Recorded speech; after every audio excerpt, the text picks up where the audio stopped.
पाक को आज हम लोगों ने सिर्फ ये समझ लिया है, इंतकाल हो जाए तो बस मिसाले समाप्त कर दिया जाए, नई दुकान बनाई जाए तो कुरान खानी करा लिया जाए, नया मकान बनाया जाए, मदरसे से बच्चों को बुलवा कर कुरान खानी करा ली जाए, सर में दर्द हो इमाम साहब से पढ़वा कर फुकवा लिया जाए। हम लोगों ने सिर्फ ये समझा है, लेकिन कुरान दुनिया में आया क्यों है, कुरान दुनिया में नाजिल क्यों किया गया है? कुरान से आप पूछेंगे तो कुरान जवाब देता है, हुदल लिन्नास, मैं लोगों की हिदायत के लिए आया हूँ। कुरान हिदायत के लिए आया है। आप अपनी लाइफ, अपनी जिंदगी के बारे में पूछे, अल्लाह ने हमें जिंदगी और मौत क्यों दी है? अल्लाह ने जिंदगी भी दी है, मौत भी अता करेगा। इस बात के बारे में कुरान कहता है, अल्लज़ी खलक़ल मौता वल हयाता लियब्लुवकुम अय्युकुम अहसनु अमला। कुरान ने कहा वो जो मौत और जिंदगी देने वाला है, वो इसलिए देता है मौत और जिंदगी को ताकि वो तुम्हारी आजमाइश कर सके, ताकि तुम्हारा इम्तिहान ले सके। अब दुनिया में हम आए हैं मुसलमानों, तो कुरान वजाहत कर रहा है तुम्हारी आजमाइश है, तुम यहाँ एग्जामिनेशन हॉल में हो, यहाँ तुम्हारा इम्तिहान हो रहा है। कौन कितनी नमाजें पढ़ेगा, कौन दुनिया के अंदर कितनी गद्दारी करेगा, कौन दुनिया के अंदर अपने भाई का गला काटेगा, कौन दुनिया के अंदर अपने माँ बाप को सताएगा, कौन दुनिया के अंदर रमजान के रोजे रखेगा, मालदार होकर ज़कात कौन देगा। ये तमाम आजमाइशें तुम्हारी हो रही है। हम कुरान से पूछते हैं, ऐ कुरान जब आजमाइश होती है तो क्या अल्लाह तबारक व तआला अपने बंदे पर उसकी ताकत से ज्यादा बोझ डालता है? क्या उसकी हिम्मत से ज्यादा उससे इम्तिहान लेता है? कुरान कहता है, ला युकल्लिफुल्लाहु नफ्सन इल्ला वुसअहा।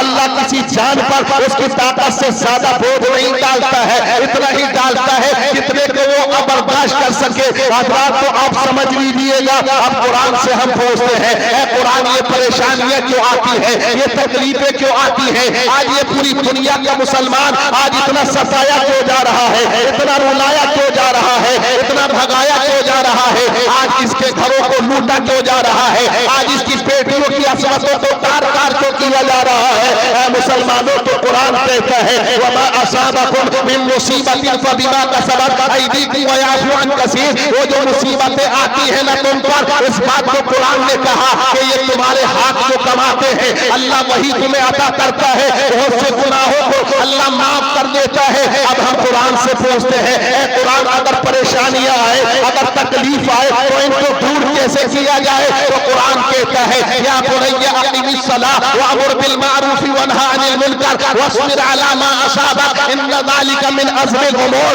कुरान कहता है कि तुम नमाज शुरू कर दो, नमाज की पाबंदियां कर दो, लोगों को दावत हक देने लगो, बुराई से रोकने लगो। अब कुरान से पूछो, है कुरान अल्लाह किसे पसंद नहीं करता है, किस बंदे को पसंद नहीं करता है? तो कुरान कहता है, वला तुसाइर खद्दका लिन्नास वला तमशी फिल अर्दि मरहा इन्नल्लाह ला युहिब्बु कुल्ला मुख्तालिन फखूर। कुरान कहता है, वो इंसान जो दुनिया के अंदर अपने चेहरे को बिगाड़ के बात करता है, घमंड से जमीन पे चला करता है, लोगों के सामने तकब्बुर किया करता है, अल्लाह ऐसे इंसान को पसंद नहीं करता है। हम कुरान से पूछे, कुरान अल्लाह किसे पसंद किया करता है? तो मुसलमानों, कुरान कहता है, अल्लज़ीना युनफ़िक़ूना फ़िस्सर्राई वद्दर्राई वल्काज़िमीनल ग़ैज़ वल्आफ़ीना अनिन नास वल्लाहु युहिब्बुल मुहसिनीन। वो लोग जो अल्लाह की राह में खर्च करते हैं, तंगदस्ती में भी करते हैं, मालदारी में भी किया करते हैं, अल्लाह का वो बंदा जो गुस्से को पी जाता है, कुरान कहता है,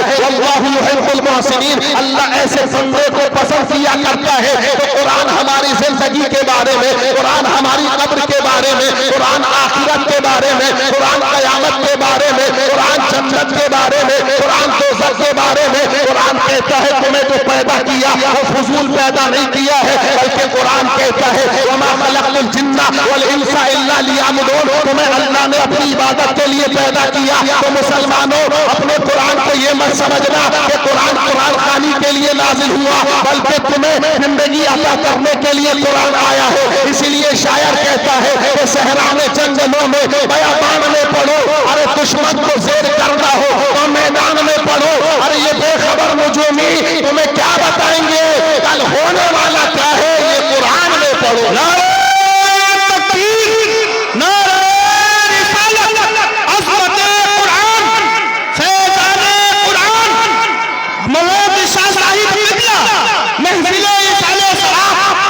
अल्लाह सुभान अल्लाह। कुरान जिंदगी के बारे में, बंदगी के बारे में।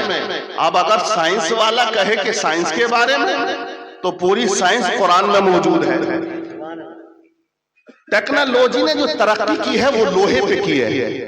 ट्रेन को लोहे की पट्टी पे दौड़ा दिया, प्लेन को हवा में उड़ा दिया। आज की साइंस कहती है कि लोहा सबसे अफजल चीज है, और सूरे हदीद कुरान में 1400 साल पहले से मौजूद है।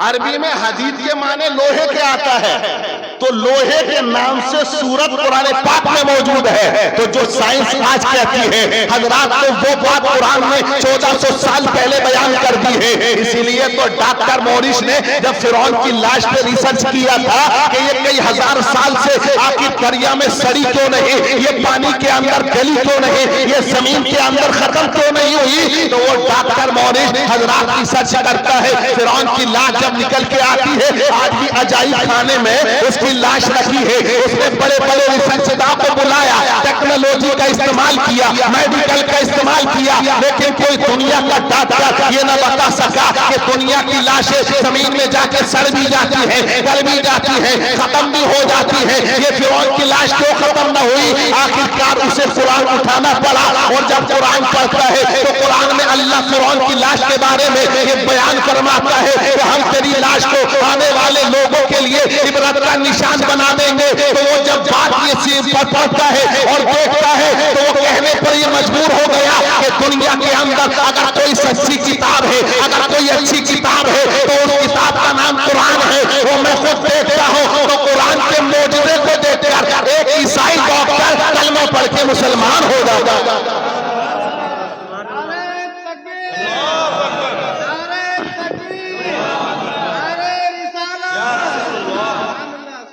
अब कुरान में मौत और जिंदगी के बारे में बताया, मरना किसे कहते हैं और जीना किसे कहते हैं, ये भी कुरान ने बताया है। हमारे यहाँ मरना किसे कहते हैं? डॉक्टर ने नब्ज पकड़ी, कहा यहां भी नहीं है, यहां भी नहीं है, यहां भी नहीं है। फिर डॉक्टर कहता है कि डेथ, मौत हो गई है इनकी। हम लोग क्या करते हैं, अक्सर बेहोश आदमी की नाक पे उंगली रखते हैं कि आ रही है नहीं आ रही है। कुछ लोग खींचने की भी कोशिश करते हैं, खिंचिया लगा के देखते हैं कि आ रही है या नहीं। अगर नाक के बासे से सूसा की आवाज आई, हम कहते हैं जिंदा है। तो मरना हमने किसे कहा? जब जिस्म बेजान हो जाए, लोग कहते हैं मौत हो गई है। सांस रुक जाए, हम कहते हैं इंतकाल हो चुका है। नब्ज रुक गई, हम कहते हैं इंतकाल हो चुका है। जो खा ना सकता हो उसे मुर्दा कहते हैं, जो पी ना सकता हो हम मुर्दा कहते हैं, जो देख नहीं सकता हो हम मुर्दा कहते हैं, जो चल नहीं सकता हो हम मुर्दा कहते हैं। हमने मुर्दा उसे कहा जो चल नहीं पाया, जो खा नहीं पाया, जो बात नहीं करता है, हम कहते हैं डेथ हो गई, इसका इंतकाल हो चुका है। अब हम कुरान से पूछते हैं, ऐ कुरान जिंदा किसे कहते हैं और मुर्दा किसे कहते हैं? ऐ कुरान जिंदगी किसे कहते हैं और मौत किसे कहते हैं? तो आप तारीख मक्का पढ़िएगा, आप करीम तकरीर कर रहे हैं, मक्के के काफिरों को समझा रहे हैं, तौहीद की दावत दे रहे हैं। ऐ लोगों, अल्लाह एक है, उसके आगे झुका जाए।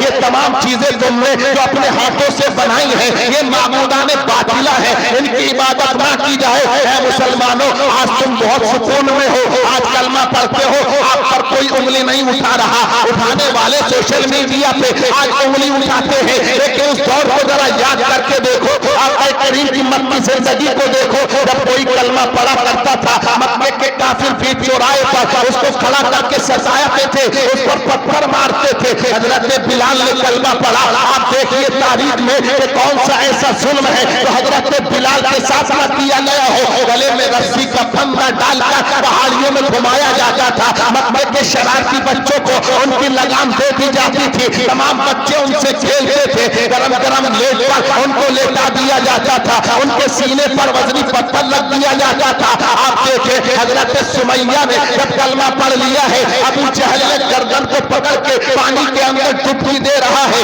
आका करीम का गुजर हुआ, आका करीम ने देखा हजरत सुमैया को मक्के के लोग सता रहे हैं। मेरे आका अश्कबार हो गए और आपने इरशाद फरमाया, ऐ सुमैया गम मत करना, ऐ सुमैया टेंशन मत लेना, अगर तू ये जुल्म सहेगी अल्लाह ताला जन्नत में तेरा ठिकाना बना देगा। आप देखिए हजरत उस्मान गनी ने जब कलमा पढ़ा, उन्हीं का चचा उनको लटका देता है झूले के अंदर, नीचे से धुआं देता है। आप देखिएगा हजरत उमर ने कलमा पढ़ा, उनके चाहने वाले मुखालिफ हो जाते हैं। हजरत सिद्दीक़ अकबर ने कलमा पढ़ा, कुरान की तिलावत पे पाबंदी लगा दी जाती है। मक्के के अंदर काबतुल्लाह के अंदर हजरत सिद्दीक़ अकबर को, जो अपने वक्त के रईस थे, जो अपने वक्त के बहादुर थे, जो अपने वक्त के सबसे बड़े ताजिर थे, उस वक्त मक्के के अंदर रईस मक्का कहलाते थे। लेकिन क्या किया, काबे के अंदर मारा जाता है, खून निकल आता है, बेहोश हो जाते हैं। तो जो कलमा पढ़ता था सताया जाता था, जो कलमा पढ़ता था रुलाया जाता था, जो कलमा पढ़ता था भगाया जाता था। आखिर इतने मजबूर हुए मुसलमान, हिजरत करके हबशा की तरफ चले गए, अपना दुकान छोड़ा, अपना मकान छोड़ा, अपना खेते खलियान छोड़ा। लेकिन उन लोगों ने मक्के के काफिरों से ये ऐलान कर दिया था, ऐ मक्के के काफिरों,